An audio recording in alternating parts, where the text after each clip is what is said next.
How's it going, YouTube? Coming in today with another video, and today, guys, what we're going to do is going to be the board breaker tier list. Alongside this, there will be a short dropping today on my channel, which will be talking about the different board breakers into the different matchups. We are on our way to 30,000 and 25,000, hopefully within the next 2 weeks, so definitely go ahead and subscribe for more. I love making this kind of educational content so you can stay up to date, especially with sets like Battles and Duad coming out. NA Nats is right around the corner. It's going to be an amazing time. If you see me, come up to me, say hello. I can't wait to meet all of you. And, you know, every single year at Nationals, there's so many people. It's an amazing time. So I hope that anyone that's going for their first time and anyone that's returning has just as amazing as a time. But without further ado, let's hop right on into our first board breaker here. And so, just as kind of a gag, I did put the extra ISO up here at tier 0. The card does your laundry, does your taxes, breaks the board, right? Like, it does everything you want it to do and more. The card is on par with Dominus Impulse as just being the most dominant cards in the game right now. The card's absolutely insane. Of course, it's not exactly a board breaker, right? Mirio realistically is, but at the end of the day, I wanted to include it because the card's broken, right? So, card's very good. But talking about our first board breakers today, I'm just going to go ahead right off the rip here and say these are all pretty trash. Tributing cards right now are all pretty bad. There's just nothing that says worse than a layered board, right? So like you tribute something like a detonator and then your opponent goes, Eclipse Twin, bring it back. And then you're like, sick, right? Like that did so much. And I just want to make this video so you actually can go through and see what board breakers are going to be really good and which ones are going to be really bad, because this is going to be really important when it comes to your own deck building. So another one too that I'm just going to go ahead and put in don't is going to be the Pankratops, and followed by Fenrir. So these cards are objectively just worse right now. Targeting is not the best at the moment. I really do like Fenrir a bit more than Pankratops. Maybe someday we'll see Pankratops come back to the meta, but it's been so long because Destruction also really isn't that great right now, whereas Banishing is still pretty okay, especially when you're banishing phase down, and can replace itself, right? So definitely very strong out of the Fenrir side of things, but still pretty underwhelming at the moment. Usually it's a huge presence on a board, but right now it's kind of lackluster. But a card that is not is Ultimate Slayer. I like this card a lot. You can get rid of a link by sending Bucephalus, which sends Garura and get a draw. You can dump a Muriel Logic, bounce a Detonator back to the extra deck, and if there's no duo drive on the board, you just negate the Mirakumo, so you don't have to worry about the negate right away. Or, if there is a dual drive on the board, you can just go ahead and target the cross, so you don't have to worry about that anymore. So, a lot of very good utility come out of the Ultimate Slayer. I like the card a lot. I think that it's a lot better than Metatronus, where Metatronus is more of a meta call because things have to line up with stats, whereas the Ultimate Slayer is a lot more universal. The next one here is the only other tier 0 that we have, and that's going to be Talent. This also includes Thrust, because Thrust is also considered a board breaker just because of the fact that it gets to the board breakers. Even if it is just like the tutor, I do think that that card is still just as good as Talent itself because it gets you to the more broken cards. This card's at 1 for a reason, everyone. Card's broken. Card's absolutely insane. If you resolve that card going first, you probably won the game because you're probably looking at your opponent's hand, and that means that they probably lost the game, right? So that's really insane. I like this card a lot, right? The card's really good.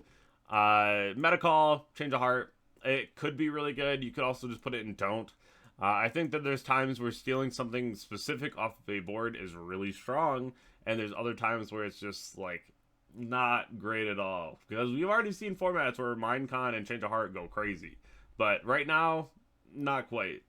Regaki, this is always going to be good enough in some instances, especially if you're playing something like Tenpai, right? You have Regakis, you have Dark Holes, you're just kind of blowing through a board. So it really depends on what you're playing against and how many Regaki you have.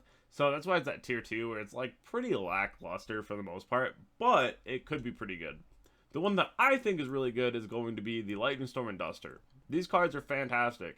There are so many different things in the back row right now. Even Ryziel Mitsurugi is signing in deck lockdown. As bad as it hurts them, they know that if they set up a board and then activate deck lockdown, you've lost.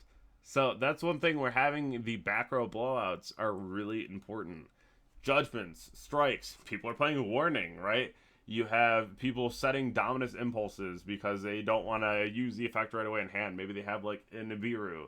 And that's something where if your opponent ever sets a dominus impulse and they use a set one, it's kind of a really good read that they could have rock in hand. So that's something just to kind of think about as well. But I really do like the Duster and the Lightning Storm, especially if you're just baiting out things like Cross and what have you. It's really, really good to have. Another card that I think is pretty whatever right now is the Evenly Match, because of the fact that if you're already playing decks like Malice, you can't even put this in because of the fact that people are siding Lancia. And that's another thing with like Crystron, right? Because people are already putting in Lancia for you. So it becomes a lot less good unless you're playing something that just objectively doesn't lose to Lancia, right? And maybe they put in just in case of an Evenly, right? But that's neither here nor there. I think this card is really suboptimal right now. It's not very good. It can catch people off guard for sure, but is it really that great? Not really. I'm not convinced. Droplet is definitely 1.5 in my eyes. I love this card. Same with Eclipse. Now I want to talk about both these for a second here. Droplet is one of the most versatile cards in the game of Yu-Gi-Oh! Period. I think this card is absolutely insane. The ability to use it in most scenarios. I love playing a card like this in decks like Crystron even, because it works very similar to how we used it back in Phantom Knight, where you can literally pitch your hand and still win a game, right? Like, that's insane. But Droplet is just one of those cards that has so many unique situations that I think that it's just more than above worth to be playing, especially if you can spare a card or two to be able to use this with. It's also very good if you're going to be going after someone's monster that is like too big to swing over. So you're like, I have Droplet, right? So there's a lot of situations where the card can be very cool. Now, my personal bias lies within Book of Eclipse. I think this card is absolutely phenomenal. Even if you're answering a board of Ryzeal Mitsurugi, being able to just drop a Book of Eclipse into the board, and even if your opponent uses like the pop on itself of Detonator to bring it back with Eclipse Twin, if you pair Book of Eclipse with like a DD Crow, a Bell, a Bestial, like something, right? Card can still be pretty effective. I think that's really strong, and it's something that you really should consider. Now, is it going to be the be-all, end-all right now? Maybe not, but it's really good for going first and second. If your opponent's on Malice and they normal summon Dormouse and you flip Book of Eclipse, that's a rough one. That's a rough one, right? So that's something to really consider. I think the books are still pretty okay right now. Now, for the next one here, and you might find this very funny, but I really do like the fact that Shaddoll Fusion can be very, very strong when it is. So one of the cards you can send for Shaddoll Fusion is Nest Shaddoll Genius. That card affects the player. You call a monster on their board, and your opponent can't use it. Even if it's an 8-mat Noir. You just call Expertly Noir, and your opponent can't use it. That's crazy. Because of the fact that the card just says the player can't use it. It's not affecting the card, it's affecting the player. So you can dump Beast for a draw, you can dump Dragon for a pop. You can just go for the Aerial and banish 3. But my favorite part of Shaddoll Fusion, and you should consider this, if you're playing Regenesis, if you're going second, you Shaddoll Fusion, you dump 2 different Shaddolls. You can dump Genius and Beast, or whatever combination you want, summon Opcologne. And if you do that combination, you get Opcologne's negate, you get Beast draw, you get Genius negate, and you also get a 2500 body on your board. So definitely a very cool card for Regenesis, which I think is very popular right now. It's a very cool deck. The next one up here is going to be Super Poly.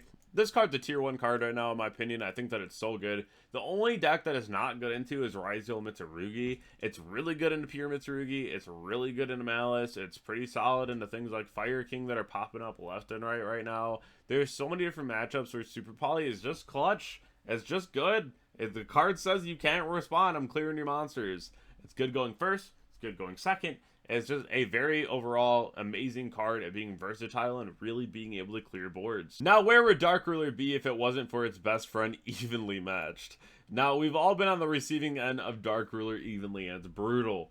But Dark Ruler is still a card right now that I think has a lot of merit. I think that there are going to be different situations where just kind of blanketing a board isn't that bad. Now, your opponent can have layered interruptions, which is a problem. But let's say you have like Dark Ruler Bell against Malice, and then you can like bell away the banish to resummon on the Cryptor, right? Like, there's a lot of situations where you can go ahead and just blank a board and then not have to worry about it and then play normally from there. Now, the problem is always you're not going to be able to beat your opponent that turn. But if you can set up good enough, let's say you have like a Dark Ruler and then you summon like Protos, that's pretty scary, right? There's a lot of things that can go wrong with that matchup. And, you know, that's something that people are doing right now. They're just kind of cracking the board enough, summoning Protos or Escachados, and then just calling Cybers or calling Dark or calling Light, whatever they need to call, right? So, definitely very scary, and I think that Dark Ruler is going to see a lot more play than it already is starting to. We're starting to see Dark Ruler in a few lists, which is interesting. So the next time that your opponent goes to use Thrust, you might want to think about ashing it, just in case. Now, the last two here are very interesting. One is Salesman and one is Gordian Slicer. Salesman, in my opinion, is up in 1.5. I think this card is fantastic. It's a pseudo-breaker, but it's no different than just using an Imperium that you held for your turn when you're going second. Now, this card is not just restricted to monsters. You can just call a card. So, this is really cool, and it's really versatile as far as what your opponent sets up. Let's say you open, like, Ulti Slayer in Salesman, or you open, like, Nibiru Salesman, right? You're going to be able to affect the board to be a little bit more minimal. So, once all the smoke is cleared, you can then activate Salesman and call the appropriate card that's going to give you a problem. I remember that I stopped my opponent on Pure Mitsurugi to a point where the board was not really much, and then there was like a couple in hand, and I'm like, what card do I lose to right now? And I looked at my hand, and I looked at the board, and I was like, call Dominus Impulse. There was a Dominus Impulse set and a Dominus Impulse in the hand. It was really strong. I really like Salesman. I'm going to continue to play it. I think the card's pretty cool. Yes, you cannot use the card that you call for the rest of the duel, but a lot of times that just doesn't matter. Especially if you're playing like Rye Mitt, and then you start your turn off with Salesman Call Droll. You're just winning the game, right? You just combo into the sun. Now, the last one might surprise you, but Gordian Slicer, card's kind of insane. If you can play it, you probably should. The card is really good. You're telling your opponent that their cards are getting bounced, so there's nothing they can do about it. That's kind of awesome. The card itself has a hefty cost, but if you're already playing a deck that doesn't really care about the extra deck, which we're seeing a lot of extra decks now, it's pretty good. It's pretty good. This is something that you really should consider, because the card itself, as far as I remember, is pretty cheap still, and it has pretty insane results. I really hope that you enjoyed today's video, and if you did, definitely go ahead and like, comment, subscribe. We're on our way to 30,000 and hopefully 25,000 within the next 2 weeks. That is our goal. I hope to see you all there, and I will see you all at Nationals. Thank you all for the support, and I'll catch you in the next one. Thank you.